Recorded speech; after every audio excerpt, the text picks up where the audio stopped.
Welcome, everybody, to this webinar summit. As you just saw on the screen, it is about Beyond Green Campuses and how European universities are taking climate action.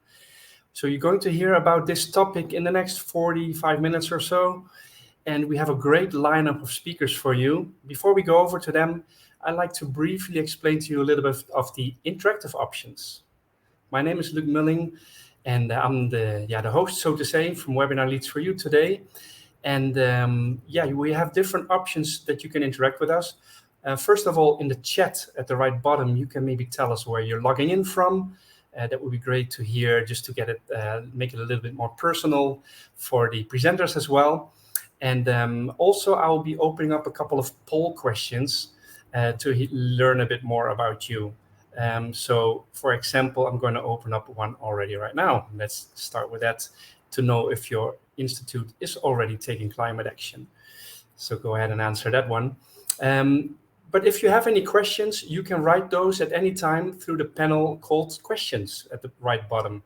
Now, I know these days a lot of people also watch the recording. So if you're watching this recorded, you can still write your questions as well through the panel called questions. And you can also participate in the pollings as well. So by all means, please do. Last but not least, we have a little fun button as well. At the bottom, you see React.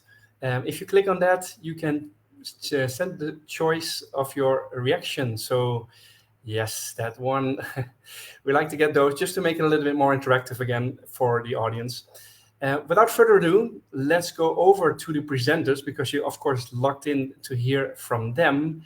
And we have with us, first of all, the founder from LiveTerra, and he will be introducing himself and then the rest of the panel. Sven, over to you.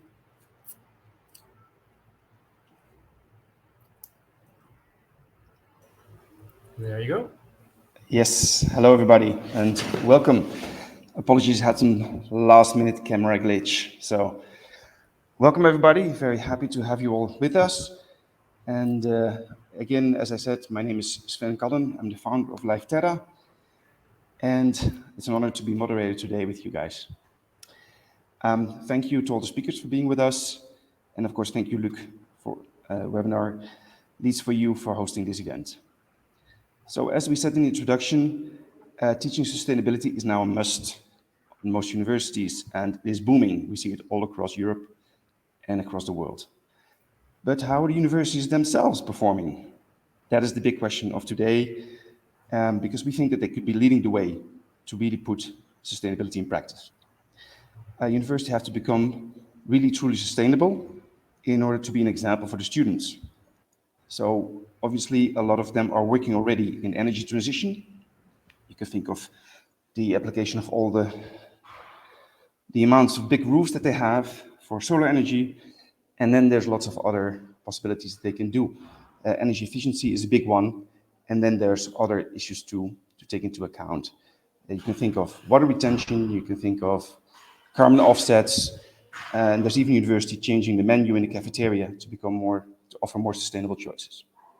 In this webinar, we will talk about all these opportunities that exist in order to create more credibility and transparency in this sector. And some of you top universities are already leading the way, so we can learn from them. We'll first, as Luc said, have a short introduction on each of the speakers that will last for 10-15 minutes. Then we will have a moderated Q&A for the remainder of the webinar. In the last 10 minutes, you as attendees can post questions in the chat, and we will try to resolve those. So first, let's go to the speakers of today. Very happy to have them with us. We have, in a non-related order, Ivar Maas, Lead Sustainability at the Vrije Universiteit Amsterdam, but also part-time PhD candidate. We have Michela Cobelli, who's heading the international office of the University of Pavia, and also head of international mobility. We have Friso Verveld, who's an associate partner at Ernst & Young EY Strategy and Transactions, who has a track record on everything that has to do with renewable energy and also how to pay for the investment for that, which I think is interesting for the institutions. And then last but not least, my dear colleague Nadia Stomp, who's responsible for partnerships at the Lifterra Foundation, and who has been working with universities in order to increase the participation of students and faculty members in order to really create local climate action and impact. So, without further ado, I'm happy to introduce our first speaker.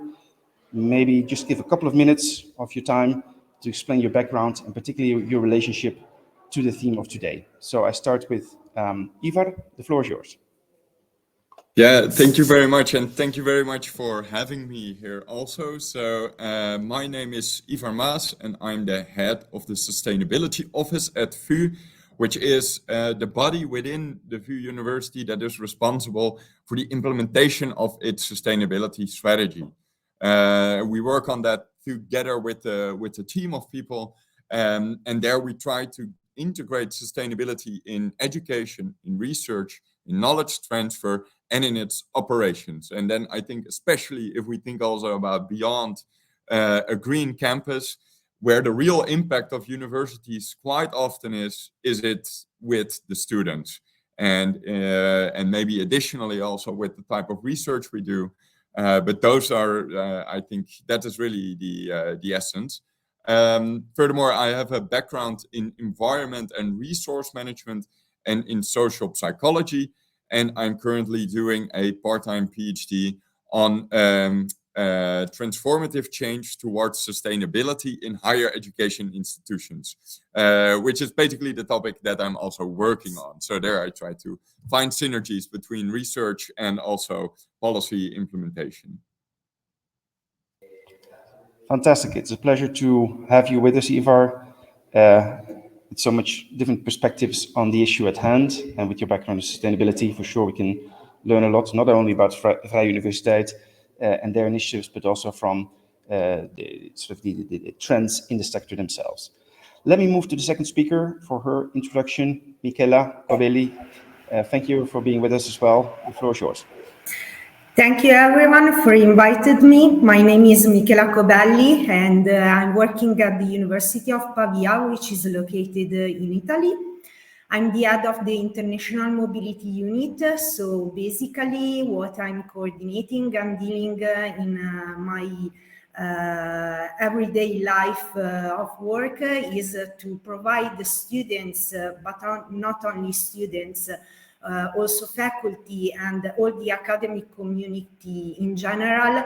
I'm providing as much as possible international opportunities. We are dealing mainly with the Erasmus program, of course, but coordinating also bilateral exchanges with not European countries.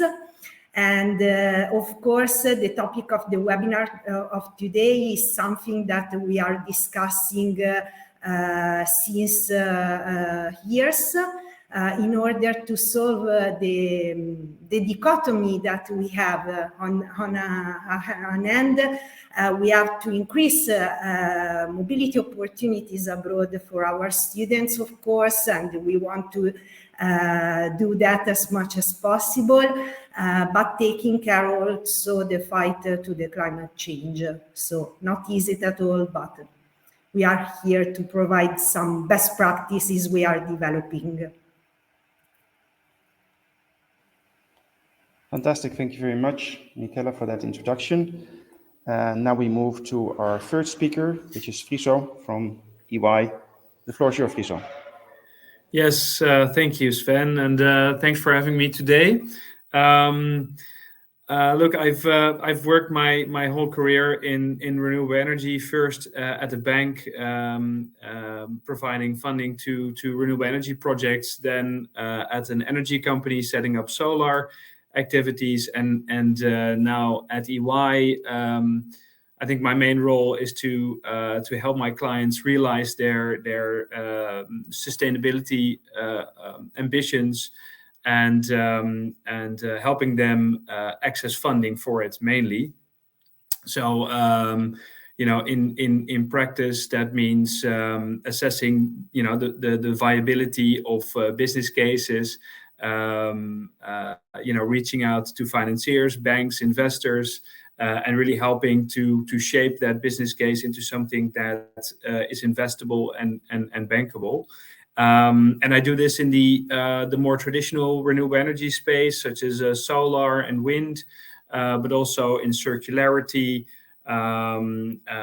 sustainable heating, energy storage, basically anything related to energy transition and resource transition. And it's really motivating to help clients realize their ambitions on, let's say, the financing front.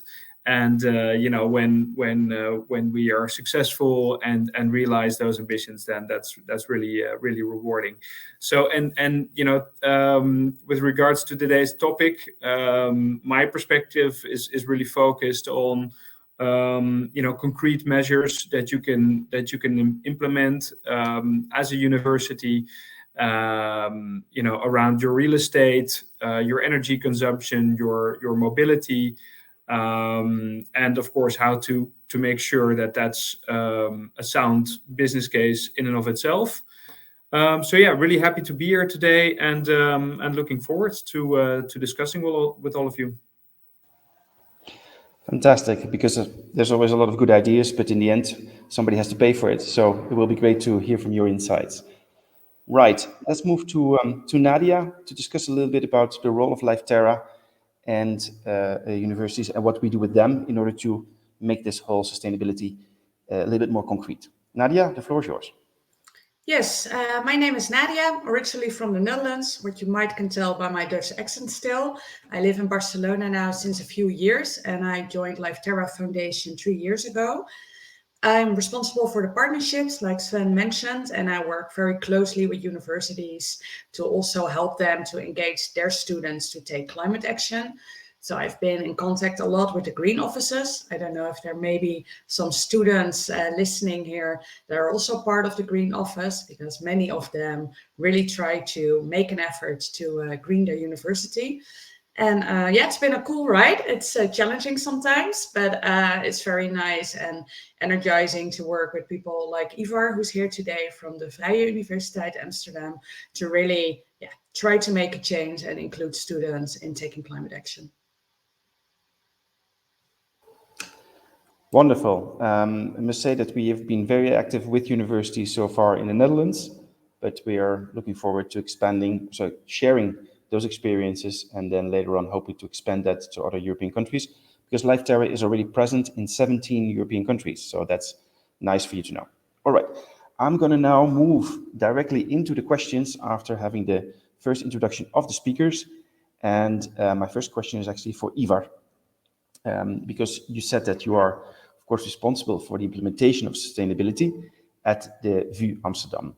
But what have been the biggest, let's say, drivers, but also barriers in order to implement the measures that the sustainability initiatives that you've been driving forward at the university? If you can say something about that. Yes, definitely.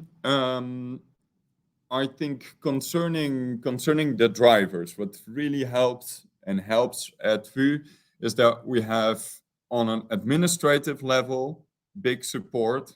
So we see that the CVB, which is basically the administration of the university, is very willing to adopt it. It's not for nothing that sustainability is one of its priority areas, which means that in the overall strategy of VU, we have 3 different priority areas, which is entrepreneurship, diversity, and sustainability. And because it is then so prominently mentioned, that really helps. And that is, I think, also quite essential. And added to that is that we also got resources and a mandate to work on it. And also that, I think, is very essential. If you want to take sustainability leadership in these things, you have to integrate it into your strategy and give a clear mandate on for a body that is going to work on it, and make people responsible for it also. Then a second thing that I think is a very big driver is the community. So we have quite an active group of of students, but also of teachers that internally also really push for change. And I think that is really essential, because I can say, oh, we should do something about, we should integrate more sustainability in our education. Yeah, sure, I can say that, but it's so much stronger if students ask for that change. So, well, that's maybe also a request to all of you, know, and maybe a sense of awareness, know the power, let's say, or the influence you have as a student on what your university does. It may seem so big, but yeah, universities also are there, and primarily are there also for you to teach future generations. So yeah, know that is a role that you also have. And then maybe on the other side, concerning barriers, I think we are teaching, we are approaching sustainability not yet as a real crisis. So it is very much on top of mind, but you see still quite often that when it becomes very difficult, sustainability is sometimes steered away from, or if in terms of maybe big investments, it's sometimes quite difficult. You still need to put in quite a lot of effort to convince to go for a more sustainable option. It doesn't mean that it's the worst option, but it's still that this sense of, yeah, we are in a climate emergency, we are in a climate crisis, we have to treat it as such also. That is not fully felt yet, I feel like. Not everywhere, at least across the university. Understood. That's great input. Thank you very much, Ivar. So it's not only top down, but very much also bottom up, which can help to bring that change about, that awareness and that willingness to change. I was wondering, Michela, do you have sort of a similar feeling about that at your university? And also I would like to ask you, you are the head of mobility, so you have to attract a lot of students, and then there's sustainability issues around that. Sometimes maybe these are not exactly in balance, those issues. Can you say something about that and your experience around those issues? Absolutely, yes, Sven. And in fact, I prepare a couple of slides that I want to show with our audience. If I can have just briefly, there is no, okay. Anyway, I have the same feeling of Sven about the theme we are discussing today, and I'd like to share some recipe that we are developing in my university. But I have to say that with all our European partners, this kind of discussion is very relevant. And we have the same approach, both the bottom-up approach and the top-down approach. In the slide that you are watching, I just put some ideas of what we are developing. I'm very practical, so I'd like to provide students, our students and staff, with instruments that can use to be more sustainable. So in our case, we develop a sustainability policy for international mobility, in which we are trying to discuss with our students about what we can do together on green services and behaviors about sustainability, in particular when they are traveling abroad or coming in our university from abroad, of course. We develop some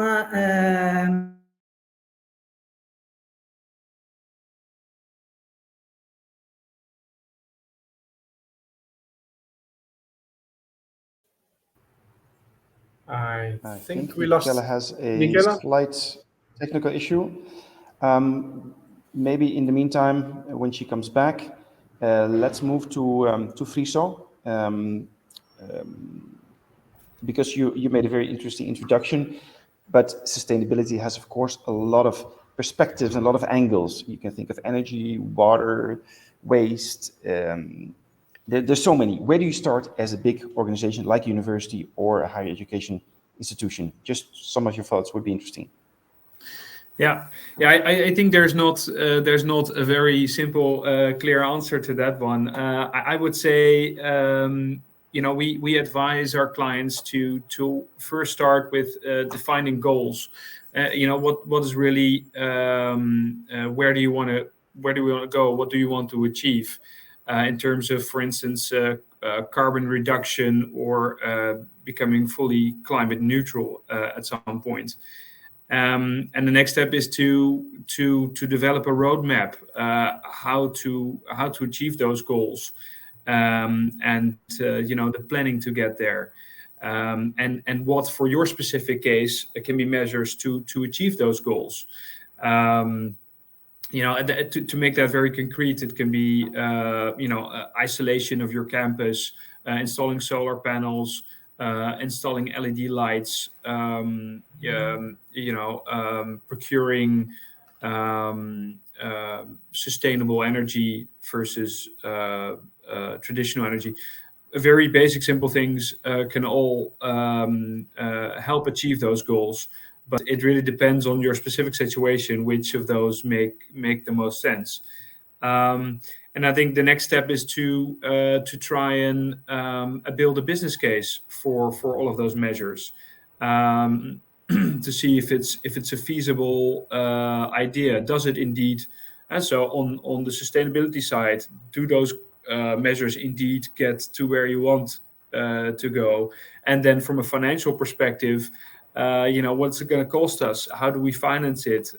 Is that really a viable option for us as an organization?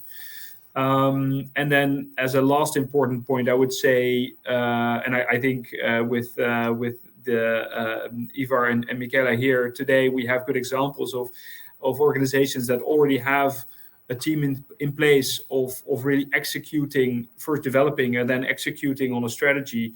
But I would advise definitely all the organizations that want to have a focus on this to take that very seriously and have that organization in place to execute on the plan and to report frequently on the progress of it to all your stakeholders.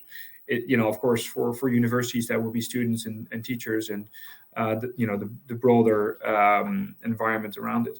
So not a clear answer, but definitely something that there's a certain kind of decision funnel that you have to go through to really decide what are appropriate measures for your specific situation.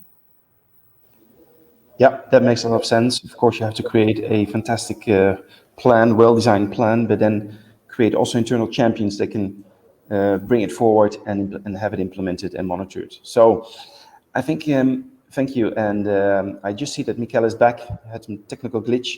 Maybe we can move back quickly to the slides that you were talking about and see if we can continue your answer, Michela. Thanks. Thank you so much. Sorry for this, but with technology it could happen. Anyway, I was saying that one of the main activities that we are bringing in our university is about to provide students and also staff with specific economic support in order to co-fund green travels when people they have to move abroad. And this is something that I guess all of European and worldwide universities should do. I mean, the sustainability for sure has a cost.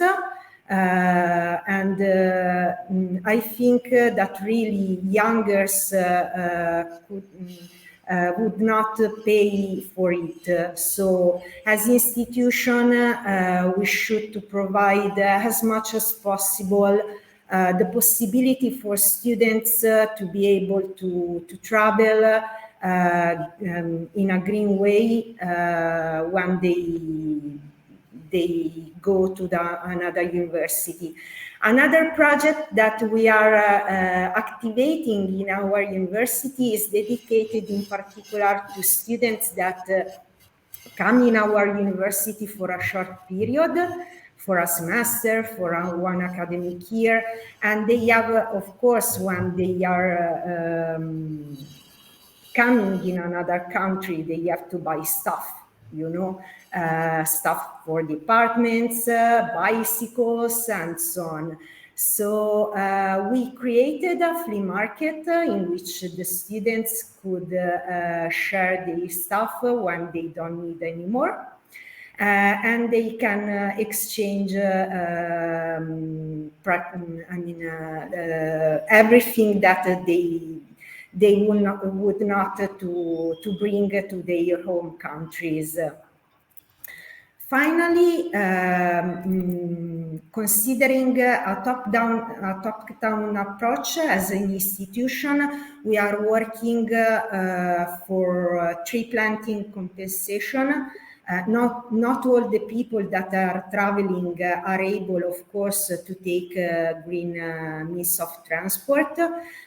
We are exchanging students in every part of the world, and it's impossible for some to take green means of transport. So in the case the people cannot to travel greenly, we do a tree planting compensation, and I think with Life Terra we could develop a project together. Then we also open some students contest in order to receive projects on green on fighting of climate change and green mobility directly for the students, because the students and the youngers, of course, in most cases have as best ideas than us. And also we are thinking to introduce in a long-term way a green agreements policy. So I think in our long-term vision, in the next year, we will reviewing all of our agreements and bringing them with the universities that already develop a green policy. Fantastic. Thank you very much, Michele, for those comments, both bottom-up and top-down. I particularly like the comment on tree planting, of course. That's our passion. And so it's a nice bridge also to Nadia to explain a little bit more about what we have done as Life Terra with universities, how that experience has been, and how it can help to give an impulse to more climate and sustainability initiatives at university level. Nadia. Yes, I was also pleased to see the tree planting in Michele's presentation. When it comes to our collaboration, we're really focused on engaging the students. So, of course, the compensation and the carbon storage, what happens with trees, is a very, very nice plus. But in my role, I've been really focused on working together with universities and also giving students the opportunity to take actions. What I really enjoy about working with universities and students is that you don't need to explain them like we need to make a change and we need to start doing something, because they already want to. But where do you start? And to give an example, in the Netherlands, if you want to plant trees, where are you going to plant it? It's hard to find land. Where did you get the trees? What kind of trees do you plant that have a higher rate of survival? There comes a lot of specific knowledge in place, which people just don't have. And I think what I've been seeing, for example, with collaboration with Avans University, that so many students wanted to help. And when two ambitious students from their green office started the idea of gifting a tree for a graduation gift, so a sustainable gift instead of, let's say a stupid pen or something like that, everyone was immediately excited. And it started as a very small initiative, let's say with a few faculties that wanted to do it, and in the end it turned out to a very big initiative.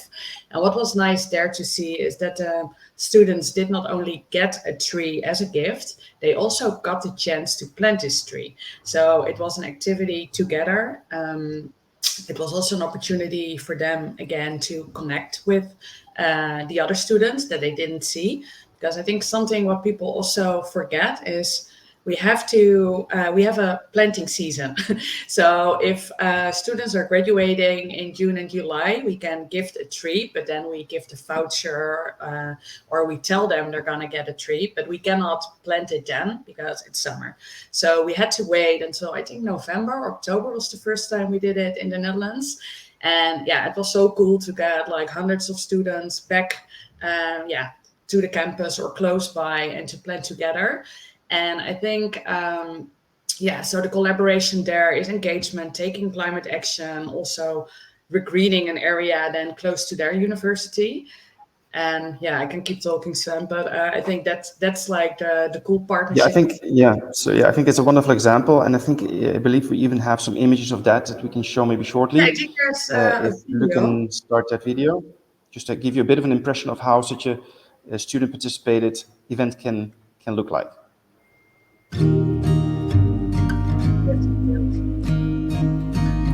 Hier worden vandaag 4000 bomen geplant door Avans alumni. Die zijn net afgestudeerd en die kunnen dat moment van afstuderen markeren door een boom te planten. En dan denk je, één zo'n boom, maar het zijn er 4000. En zo creëren we een Avansbos. Wat je wel wilde is onze medestudenten een soort bewustwording bijbrengen.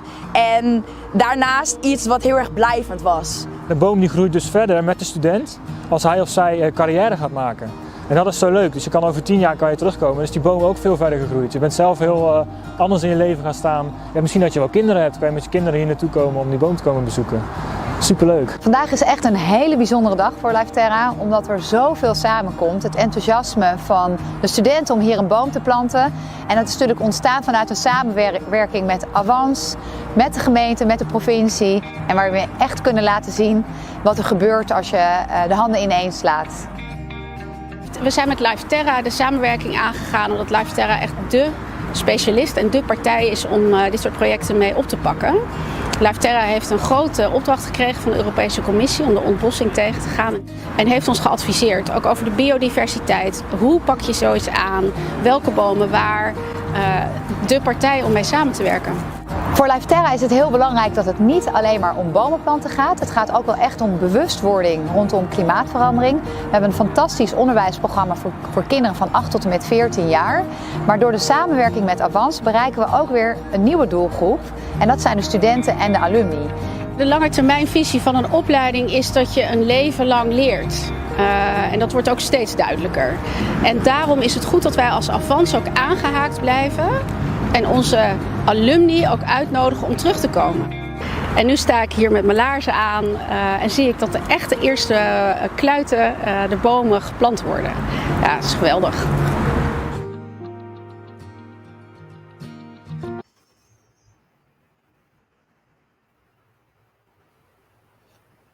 I think it's a wonderful example of how we can get students involved, and we know that it has led to actually more initiatives at the university to implement other sustainability issues as well, and giving more power to the Green Office and to those students that really want to achieve change.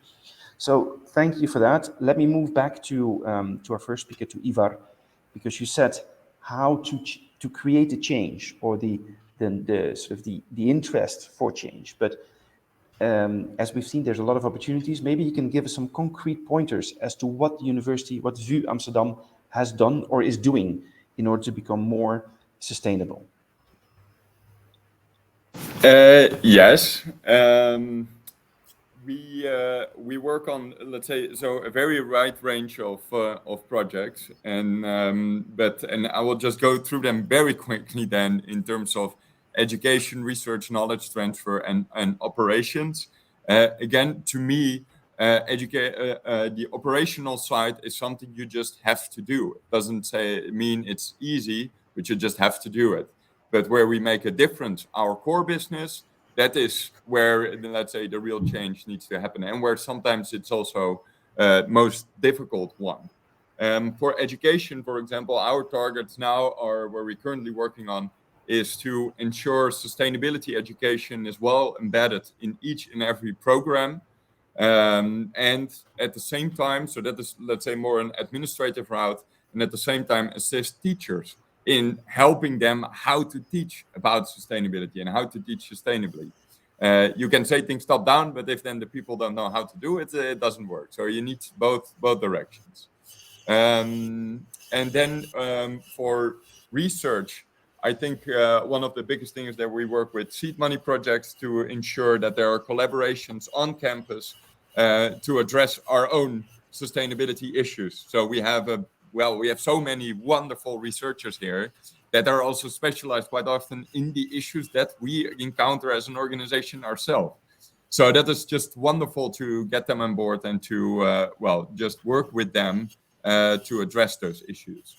For knowledge transfer, I think one of the biggest steps we took there is that we went through a very long process with our community on what our position is towards fossil fuel industry. And the reason why we specifically were thinking or had to evaluate that is because scientifically, they have a terrible track record in ethical sense in terms of science communication and misinformation. And they play a vital role in the energy transition when they take it. And so far, at least, again, this is from studies, so far they haven't taken up that role. And that's what caused us, or that is what led VU to say, well, fundamentally, these companies do not align with our values. And as long as they don't comply with the Paris Agreement, meaning they structurally and systematically reduce their emissions in line with the Paris Accord, we will not collaborate with you. And I think I think in terms of process, we did it as a community together. How it was, let's say, set up, I think it's wonderful. And I think the signaling there and the decision is also very good and very strong. It doesn't mean that the door is completely closed, because again, we do need everyone for the energy transition. But as long as they don't comply, we don't feel that they are, let's say, well enough. They don't deserve our collaboration, so to say. And so they need to improve that. Well, and then sorry. Yes. Okay. Yeah. Now, very briefly then, and in terms of then the organization. So yeah, we are currently working on a integral CO2 reduction plan with an ambitious, also for ourselves, an ambitious net zero target. So those are then there, and that indeed it comes back in everything, like so many things. Fantastic. And indeed, basically, maybe now to sorry, and then the final thing, and indeed, I think also that is good that so reduction of the quickest reduction of your emissions is very important. But there will probably always be a part of compensation left. And I think also there is wonderful how we work together also with LiveTerra on also there trying to engage that first steps in how that CO2 compensation can look like in terms of tree planting.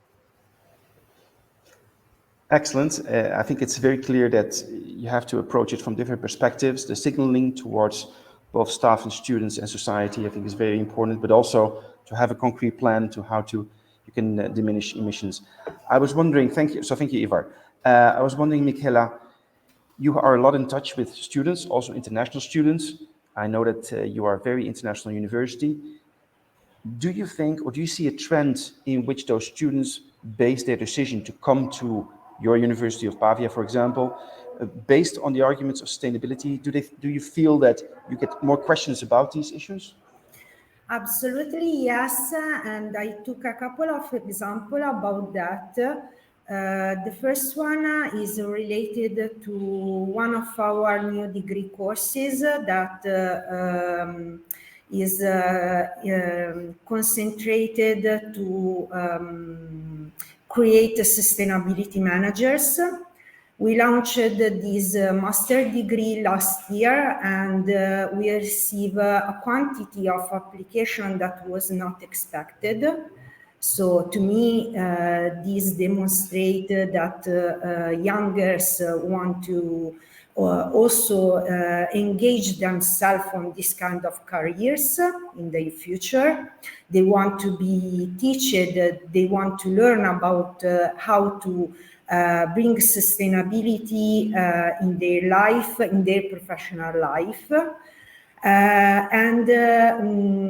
Secondly, I just want to agree another time with Ivan because at the University of Pavia, when I was referring to our long-term policy to revise all the international agreements we have, taking into consideration the level of engagement in sustainable action with our partners, was directly related to the discussion that we just had with Ivan.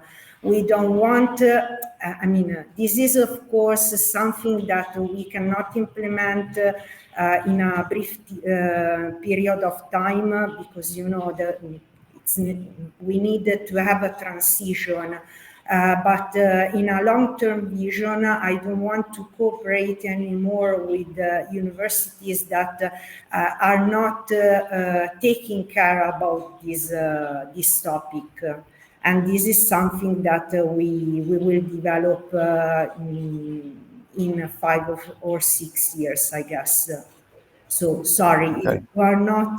No, that's good. That's very interesting. Yeah. Thank you, Michela. Let me move back in now to Friso. Ernst & Young, EY, you guys are present in 150 countries or 155 countries. You have a lot of experience in this sector, see all the different business cases. I think it makes a lot of sense because universities can save money with their infrastructure in the end. And so my question is, because always the investment is high, what kind of mechanisms do you guys propose in order for these big corporations, these organizations, in order to pay for all this, to pay for this transition? I think it could be interesting for us to know at least some examples of how this could work. Yeah. Well, firstly, I would say, you know, that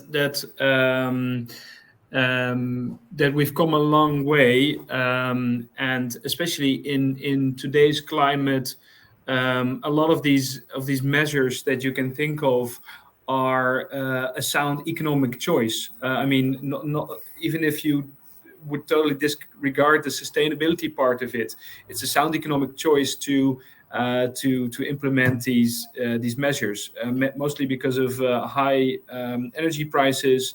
And what also really helps is that a lot of these investments have come down, such as solar panels that have become very cheap and much more efficient. Energy storage, batteries have become economically viable. LED lighting, heat pumps, all of that is becoming more mainstream. The investment's becoming lower, and the whole economics of that is just improved so much over time.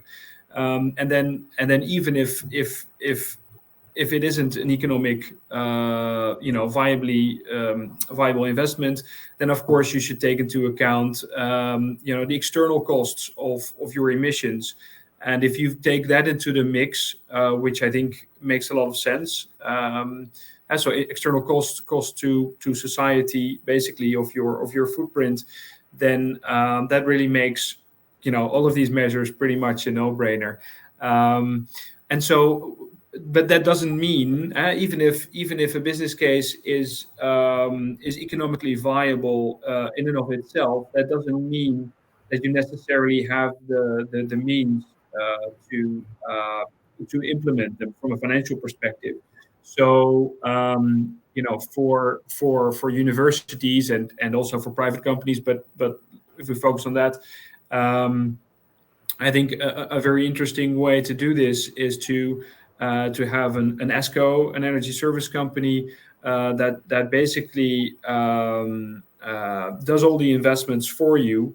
It's often set up by an installation company or by a developer, a specialized energy company, that basically makes the investments for you and basically sells it back to you.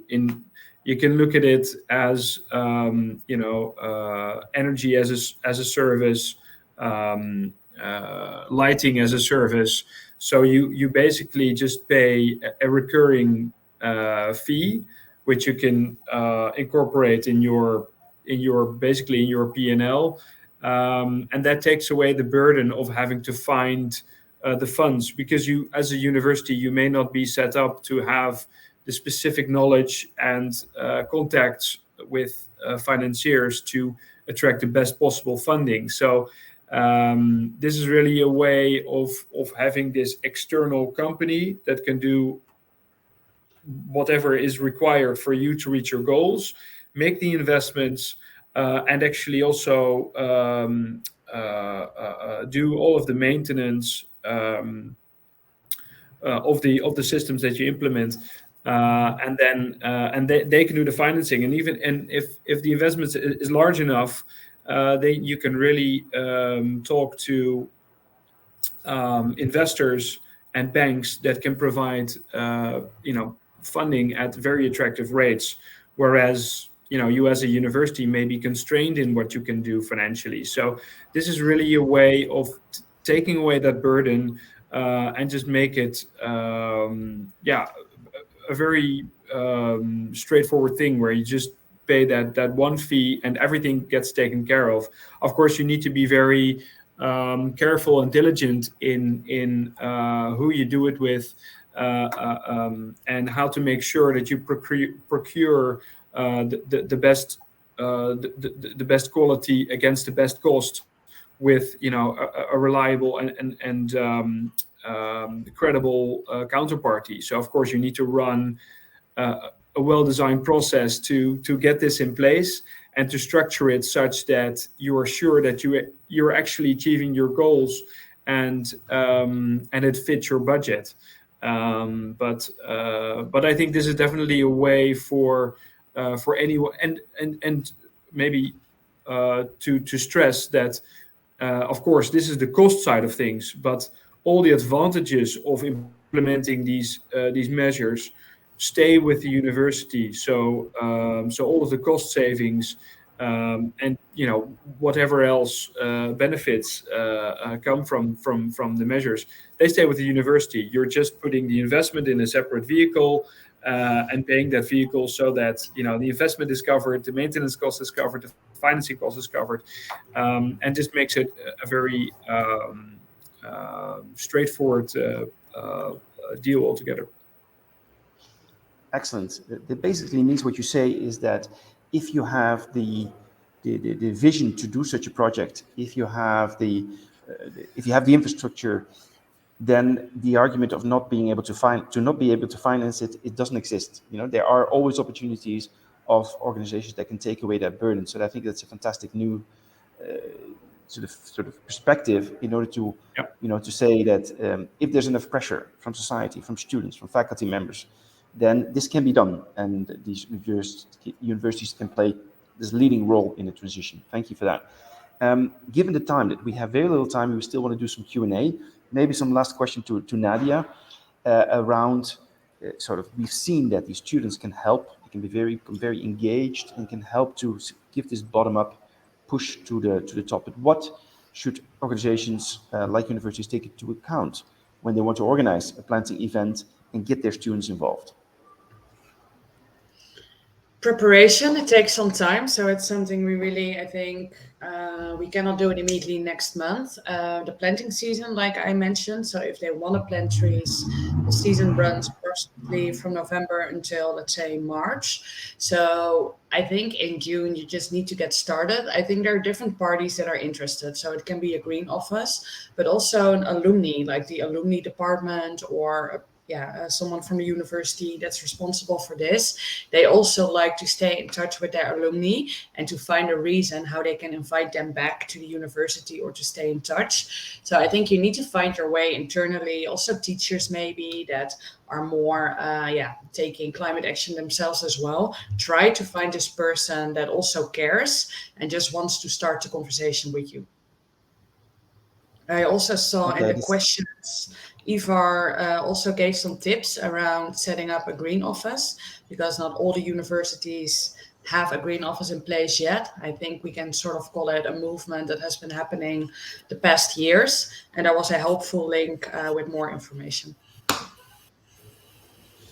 Okay, thank you very much, Nadia. And indeed, it's true that if you go to the questions, we've had already quite some questions from the participants. So thank you for those. We have very little time left.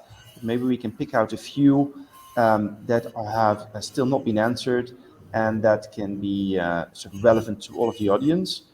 And I see some questions here on contact details and presentations that, of course, we can share with you later on. The Q&A will also be open afterwards. We'll be able to add more answers to that. So even if your question does not get answered, be sure that we will try to do that later on. Now, randomly,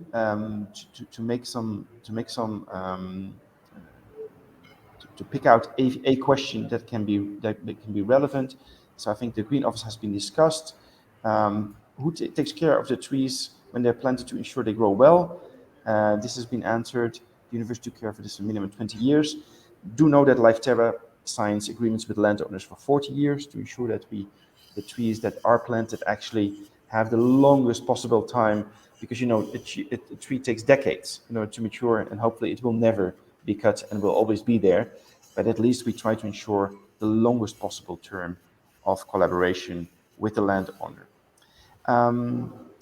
Any other questions that have just come in? Otherwise, you can put them either in the chat or under the questions bank.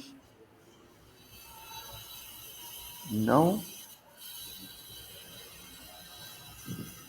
Can I ask, but Yeah. there may be a question to Michaela. Do you have a green office, actually? Yes, we have the name is different, is Office for Sustainable Action, and we are collaborating together every day. I think what's good to highlight as well, or what was successful in our first collaboration with Avans University, is that the students looked for an idea where already budget was available for. So for a graduation gift, they knew they already had a small budget for every student. And because of that, there was not that much additional budget needed. And I would say it was kind of hard to say, like, no, I don't want you to plant trees. So I think it's also good to see, do we have the budget? Because I think that's most of the time the most challenging part. I just came across an interesting question here from Nicoleta Rizea from the university in Romania. Thanks for joining us today in the webinar. And you say, how can I address this best to my university? Well, we are planting already trees in Romania. So if you contact us, we for sure can help to push this at your university. If there's a green office, better. If not, we can try it in any other way. There's a lot of tree planting going on in Romania. You're one of the biggest, because you guys have a lot of space there. And there's a lot going on in terms of sustainability. So I think it's a wonderful moment to try and get to engage your university as well. Are there any new questions? Or they are at the top. How many people, a question from Antonio, how many people can join in an event? I think that's a question for Nadia. Yeah, it depends for whom we're organizing it. We also organize tree planting events for companies, and then we aim for around 40, 50 people. When it comes to a university, it depends on the interest. I would say around 100 students is easy doable for us. When there are more students interested, we can make it work, but then maybe they can plant less trees. So we are flexible, but I would say it depends on the location and the interest as well. What you also see with students a lot, I think if you organize events for students, there's always a no-show, or everyone loves it, but in the end, to really come out there, maybe 20, 30% will really show up. Which is still a great group, but I think 200 students is a great group. It's also nice to have the personal attention still, because we do need to make sure people plant the trees in the right way. Excellent, thank you for that. We are going towards the end of the webinar, because we really have to cut it off at 1 o'clock CET. So maybe just a quick round of final thoughts, beginning again with Ivar, sort of your conclusions from this webinar on how to make this work and make it available for all universities across Europe and maybe even beyond that. That's a modest final thought on on a very big topic then. No, I was just maybe something I was just thinking about. It is also so much about taking responsibility, making also difficult decisions that are also courageous decisions at that. And yeah, again, this is a climate crisis. We will have to make choices that are difficult and that will hurt. And yeah, are we prepared to take them? And I think, yeah, more and more indeed. So also that, and I don't mean this negatively, but a business case is good, but yeah, you also just need, let's say, administrative willpower and vision to really make a change. So, yeah. Well, some final thoughts. That makes a lot of sense what you say, and maybe Michele, you have something to add there as well.